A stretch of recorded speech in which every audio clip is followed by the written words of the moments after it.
27 items stolen from Africa by Britain. Throughout history, many conquerors or colonizers have taken treasures back to their homelands as part of their expansions. Sometimes it was done to fund their wars. Other times, these items were just considered novelties. Regrettably, many of these objects were lost or ruined. For example, thousands of mummies were unwrapped for entertainment at parties in 19th century England. But other items found their way from one owner to the next until landing in a museum. Though acquired through questionable methods, these cultural treasures remain on display in foreign lands hundreds and thousands of years after their thefts. Here are 27 items stolen from Africa by Britain. 27. Benin Bronzes. The Benin Bronzes, which are actually made of brass, are a kingdom of Benin, which is modern-day Nigeria, proudly boasted bronze sculptures dating back to the 13th century. However, during the Benin expedition of 1987, the British stole most of them.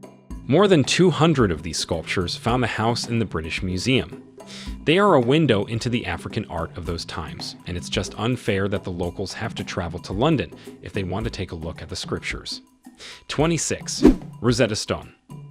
Made of granodiorite, the Rosetta Stone has writing inscribed on it in 3 different Egyptian languages and dates back to 196 BC. It was acquired from Egypt by Napoleon Bonaparte and from him by the British when they defeated the Frenchman's army during the early 1800s. 25. Magdala Treasures. The Magdala Treasures include an 18th century gold crown and a royal wedding dress, taken from Ethiopia by the British Army in 1868.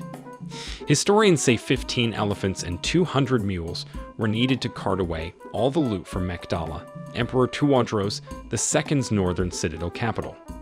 The British raided Magdala in protest at the detention of its consul when relations between the two powers deteriorated. The treasures were later deposited at the UK's museum. The crown, admired for its silver and copper filigree designs and religious embossed images, and royal wedding dress are significant symbols of the Ethiopian Orthodox Church. 24. ZimbabweBird. A soapstone sculpture of a fish eagle is Zimbabwe's main national emblem. 8 of the Zimbabwe birds were looted from the ruins of an ancient city. Only 8 of the birds were ever recovered. They stood on the walls and monoliths of the ancient city, built between the 12th and 15th centuries by the ancestors of the Shona people. 7 of the carvings are in Zimbabwe since 2003, when the bottom section of one was returned by Germany. The 8th remains in the old bedroom of 19th century British imperialist Cecil Rhodes, whose home in the South African city of Cape Town is now a museum. 23. Great Star of Africa Diamond. Amongst many prized possessions of the Queen, the Great Star of Africa diamond clearly stands out. It is the world's largest diamond and weighs around 530 carats. Estimated to be worth around $400 million US, the Great Star of Africa was mined in South Africa in 1905. According to many historians from Africa, the jewel was mined in 1905 and was presented to Edward VII, and they claim that the diamond was rather stolen or looted by the British government during their reign as colonists. The Great Star of Africa is currently in the Queen's scepter. 22. The Tomb of Tutankhamun. Dating back some 3,300 years to Egypt's New Kingdom, the tomb of King Tut was discovered in 1922 by a team of archaeologists led by Howard Carter, a British Egyptologist. Although it was the smallest royal tomb found in Egypt's Valley of the Kings, it was the most intact. Containing a treasure trove of thousands of ancient Egyptian objects, including an iron dagger made from a meteorite and an elaborate funerary mask, the tomb revealed to the modern world the sheer wealth that ancient Egyptian pharaohs took with them to the grave. 21. Oldowan Choppers. Dating back between 2.5 and 1.2 million years ago, Oldowan chopper tools were created by ancient humans known as Homo habilis for chopping, cutting, and scraping. Originally discovered at Olduvai Gorge in Tanzania in the 1930s, the primitive objects are considered one of the oldest stone tools in existence. Their discovery, along with many others at Olduvai Gorge, helped to establish the fact that the first humans evolved in Africa. 20. Brass Head of Ife. Unearthed at Ife in Nigeria in 1938, the brass head is one of 18 copper alloy sculptures that challenged Western conceptions of African art. Created during the 14th or 15th centuries the intricate and naturalistic features of the head displayed a sophistication of craftsmanship that is so unique in African art that it astonished historians across the world. Believed to represent a king of the West African kingdom of Ife, the remarkable piece of brass casting is seen as one of the highest achievements of African art and culture, which is now in a Britain museum. 19. Nok Terracottas.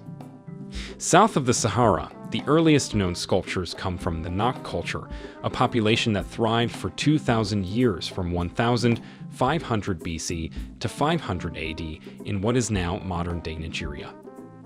Dating back to the early Iron Age, the Nok people were famous for their terracotta sculptures that have often been discovered in fragments due to erosion. The terracotta usually depict the head of a man or woman, with intricate detail given to their hair. 18. Bronze Head of Queen Idia. The Bronze Head of Queen Idia is a commemorative bronze head from medieval Benin that probably represents Idia, mother of Oba Esegi, made during the early 16th century at the Benin court. Many Benin works of art entered the European art market after the Benin expedition of 1897-4. Cast bronze heads of the queen are known and are currently in the collections of the British Museum in London. 17.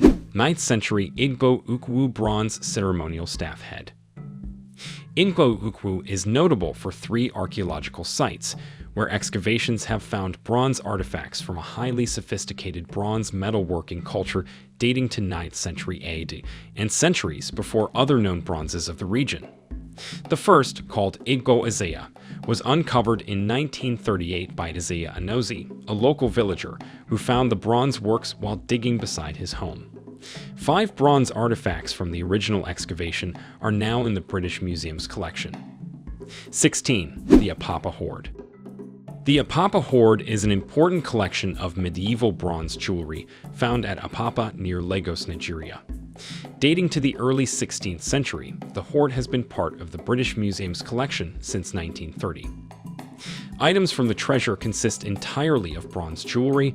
They include a pair of wire bracelets, 2 bracelets designed in the form of interlocking animals, 2 staff mounts with pendant bells, 2 ring-shaped armlets, a group of bells, a ring with cascables, and a breastplate in the shape of a ram's head with pendant bells. The latter object is the most prestigious item from the hoard and is one of the finest cast bronzes ever found in southern Nigeria, which is now owned by the British. 15. Congo ivories. Congo ivory is one of the finest sculptural works produced by the people of the West Central Africa's Lower Congo region.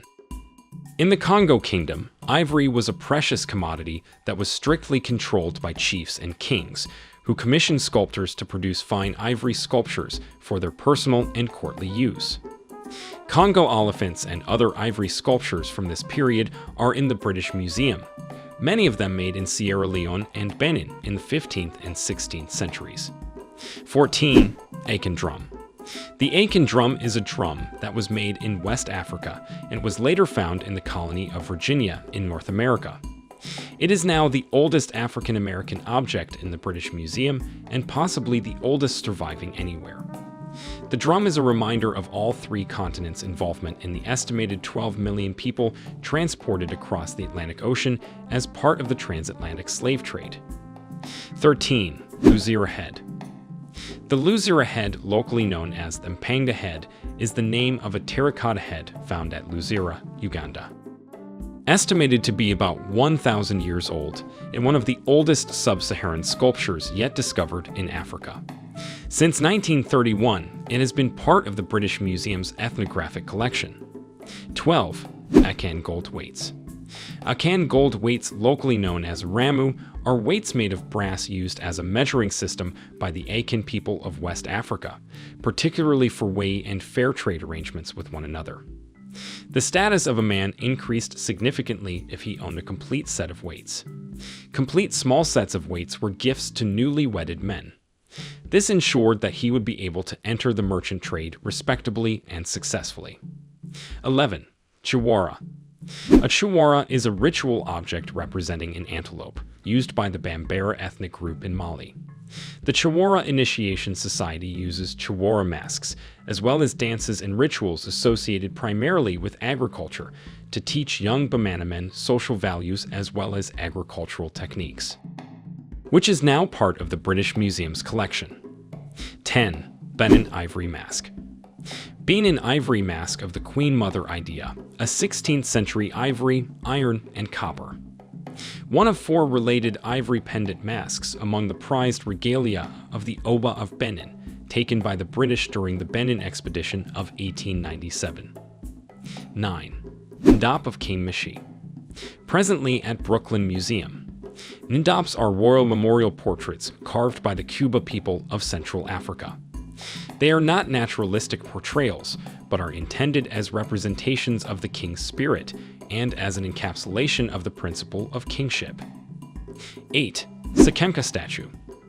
The statue of Sekhemka caused uproar in 2016 after leaving Britain to an unknown destination that later turned out to be America, and according to British documents, the British Museum of Northampton sold it to an unknown buyer in July 2014. The museum sold the 4,500-year-old limestone statue at an auction for GBP 16 million, allegedly to develop the museum. With the uproar that accompanied the sale of the statue and the Egyptian and British campaigns against its sale, the buyer decided not to reveal his or her identity or the place where the statue would be moved. 7. Cartouche of King Amonhotep I. Originally exhibited at the Open Museum of the Ancient Temple of Karnak in the city of Luxor, it was stolen and smuggled out of the country to the United Kingdom. The Egyptian government fought so hard and finally recovered this item from Britain. 6. Brass Cockerel. During the British expedition to Benin city of Edo in 1897, objects made of brass, ivory, coral, and wood were looted by British soldiers from the royal palace, its storerooms, and compounds. Some of these objects were sold or exchanged on the coast. However, many were brought to the UK where they were sold through private auction. 5. 12 brass plaques. The Horniman Museum's collection of artifacts from the ancient kingdom of Benin includes 12 brass plaques, ceremonial objects, and a key to the king's palace. A British museum says it will return dozens of artifacts to the Nigerian government that were taken forcibly more than a century ago, where the 12 brass plaques happens to be one of them. 4. Head of an Oba sculpted in bronze. This bronze head is as controversial as it is magnificent. It was a trophy of empire, taken from a royal shrine by Ralph Locke during the raid of Benin in 1897 by the British. The Edo people of Benin, now part of modern Nigeria, ruled much of West Africa when the Portuguese arrived there in the 15th century. The bronze head would have been owned by an Oba or king of Benin. They were traditionally made in the royal foundry to commemorate a king's predecessor. 3. Giant tusks of Benin. Benin ancestral altar tusks were carved with registers of relief figures, animals, and motifs. In the center of this tusk are the Oba, also known as the king and his attendants. The Oba is shown with the legs of a mudfish, emphasizing his divine powers of transformation and survival. These kinds of images conveyed a coded message that was intended more for the ancestors than for the relatively few living people who were allowed to view the altars. Some altar tusks were supported by cast copper alloy heads representing an Oba. All this was taken by British soldiers. 2. Ngadji God. The Pokomo people of Kenya's Tana River Valley once worshipped a god represented on Earth by an awe-inspiring drum whose was named Ngadji. The theft of the Ngadji by British colonial officers is a story well known among the eldest Pokomo. The British Museum, too, acknowledges the Ngadji was confiscated before being donated to its collections in 1908. The museum also acknowledges a request by the Pokomo community for its return. 1. Asante Gold. Asante's golden trophy head and swords, which are displayed in the Wallace collection. This spectacular piece of the Asante regalia looted by the British from Ghana has been described by Facts as the largest gold work known from Ashanti or indeed from anywhere in Africa outside Egypt. All these treasures are properties owned by African countries, which were stolen by British soldiers during colonization and conflict and taken to Britain museums. Thanks for watching.